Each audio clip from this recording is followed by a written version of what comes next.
tufanye kazi ambayo inaongea kuliko matamshi. Ndindi Nyoro is a smart politician. He decided to launch his own projects ahead of President William Ruto's Mount Kenya tour. In fact, the head of state will be in Murang'a County on April 3rd, the year 2025. I want us to listen to what he is saying. In fact, it is a powerful message to President William Ruto and his political associates. Let us now listen to what Ndindi Nyoro is saying. Tunafanya maendeleo. Na ya mwisho, vile tumeendelea kufanya, mimi naonelea kama vile wadosi wangu wamenieleza. Naonelea kama vile wadosi wangu wa Kiharu wamenieleza. Wamenieleza ni gumu sana Mkenya akubuke matamshi ya Mheshimiwa Mwai Kibaki. Pia ni gumu sana wakubuke Mkenya yeyote kukubuka vile matamshi ya viongozi wetu wa hapo awali. Ile kitu that overrides the test of time is what you do, not what you say. And therefore, even with all the issues that are ongoing in our country politically, sometimes it is also good that we speak through action, we speak through what we are doing, kwa sababu yale tunafanya kama kujenga hii barabara ama shule, hakuna matamshi ambayo inaweza fanya kazi kama hiyo. Ile itafanya hivyo ni vitendo. Na kwa hivyo tutaendelea na hiyo maneno ya kufanya kazi. Na tutaendelea kuheshimu kila mtu. Na tutaendelea kuachia kila mtu afanye kazi yake. Na huyo mwingine anatuachia na sisi nafasi ya kufanya kazi yetu. Na tukifanya hiyo kazi ya heshima, we keep repeating kwa sababu ni important. Nchi inaenda mbele kama watu wanafanya kazi kwa heshima. Lakini isifike pahali heshima izidi sana, watu fulani wafikirie kuna watu wako na uoga upande mwingine. Kwa hivyo ni vizuri sana hiyo heshima.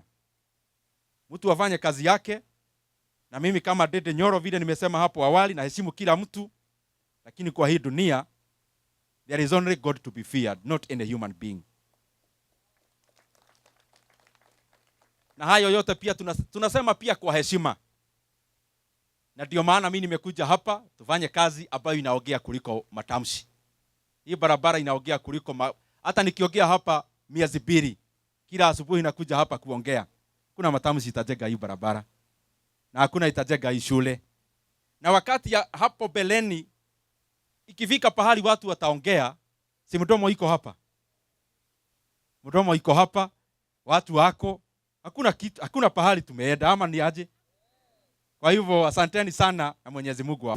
Now that is a powerful message to President William Ruto and his political associates. There is no way you can convince me that Ndindi Nyoro was sending that message to himself. In fact, he was telling of his own political critics in the country. But one thing we have to understand is that President William Ruto will be launching different projects in Mount Kenya region. And allow me to share with you President William Ruto's Mount Kenya tour schedule. Now, on April 1st, 2025, the head of state will be in Laikipia County and Nyeri County. On Wednesday, the head of state will be in Meru County and Kirinyaga County. Then on Thursday, the head of state will be in Nyandarua County and Murang'a County, where Ndindi Nyoro is coming from. Remember, he is a member of parliament representing the people of Kiharu constituency.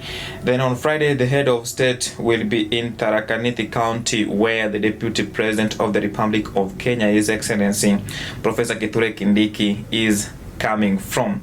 But away from that, I want us to understand, why do you think Ndindi Nyoro decided to launch his own projects ahead of President William Ruto's tour? Let us now see what Ndindi Nyoro is doing before we proceed.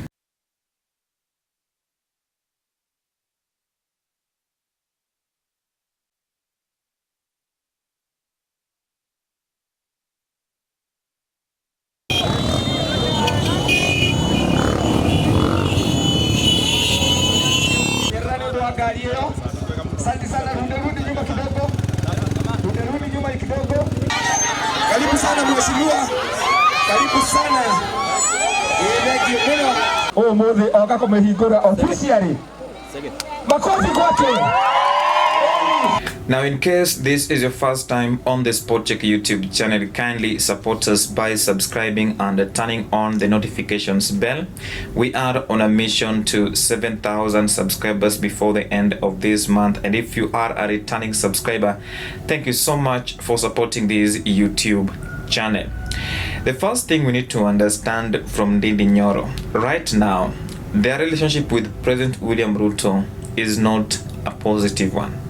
Because he is, according to me, it is like he has boycotted so many meetings that the head of state has called at State House Nairobi, meeting leaders from Mount Kenya region last week. He held a meeting with governors, and the other day he held a meeting with members of parliament drawn from Mount Kenya region. Ndindi Nyoro was absent, he was nowhere to be seen.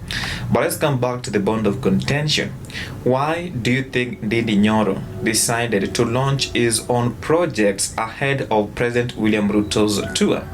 The first reason, Ndindi Nyoro does not want an event where the head of state will relaunch his own projects, because these are projects that are funded by NGCDF, and therefore for the head of state, just an example, William Ruto, the head of state, anaenda pale anaanza launch these projects that Ndindi Nyoro has been launching. So that is like you are blindfolding the eyes of the people of Kiaru constituency. But you know what, hata inaweza kuwa ni mimi ndo nilikuwa nimepeana hizi pesa so that road ABCD to be constructed, but hiyo kazi nimepea Ndindi Nyoro. Ndindi Nyoro does not want something like that to happen, because the people of Kiaru has been seeing what he has been doing since he was elected in 2017 to date. By the way, he's serving his second term and he has got a bright political future. He is one of those members of parliament that are doing what should be done. Like him or hate him, but Ndindi Nyoro is doing an amazing work. Number two, the second reason, I strongly feel that Ndindi Nyoro is in fear of President William Ruto taking credit for those particular projects. You know why? Because if he is going to be there, maybe a certain block or maybe a classroom or maybe road, kutakuwa na kitu ambacho kitaacho pale kusema kwamba this project was launched by President William Samoei Arap Ruto on this particular date. And right now, because they're not even speaking together, they're not seeing each other eye to eye, I'm telling you, Ndindi Nyoro cannot allow that to happen at this particular time, because he's also protecting his own credit. You know, it is like wewe ni mpiga picha, you shoot good videos, but mtu nampelekea and upload akupei credit. Sometimes you feel bad about it. The third reason, Ndindi Nyoro does not want the head of state to continue making promises that, you know what, hii road mali penye imefika, the national government will take it from here, from Ndindi Nyoro, so that in future the government will disburse money which might not take place. And that is Ndindi Nyoro, who is now smart, and he understands how President William Ruto do operate. So he can't allow him to come to his own constituency and launch the projects that he is the one who came up with those ideas. Then lastly, Ndindi Nyoro knows President William Samoei Arap Ruto will not tell the truth to his own people. This is a man they campaigned with in the last general elections. They know what they told Kenyans, they know what they have not fulfilled, and therefore he is tired, sick and tired of telling the people the same things that they told them during electioneering period. That is why you heard him saying that hii barabara haitajengwa na matamshi. In fact, that one, he was hitting hard on President William Samoei Arap Ruto. I don't know what you think. You can let me know what you think in the comment section.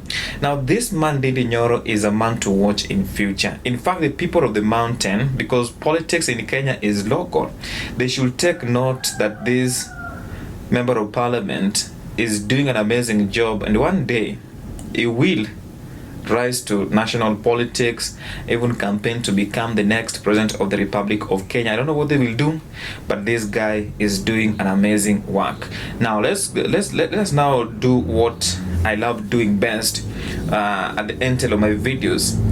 The first thing you need to do is to register as a voter as soon as possible. Once the IEBC is properly constituted, let us register as voters. People have been saying that President William Ruto must go. The only way he can go home, whether we like it or not, is through the ballot. Let us understand that in Kenya, those things that we want that are provided in the constitution, sometimes they can't be actualized because of the way we behave.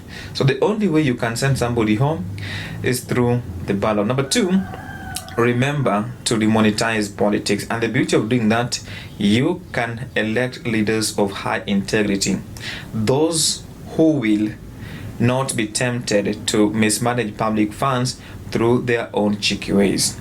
Lastly, remember to vote for someone with a vision. Have you ever wondered why we end up with poor policies at the end of the day? It is because we elect leaders that have got no vision. Bye for now. I will see you in the next video.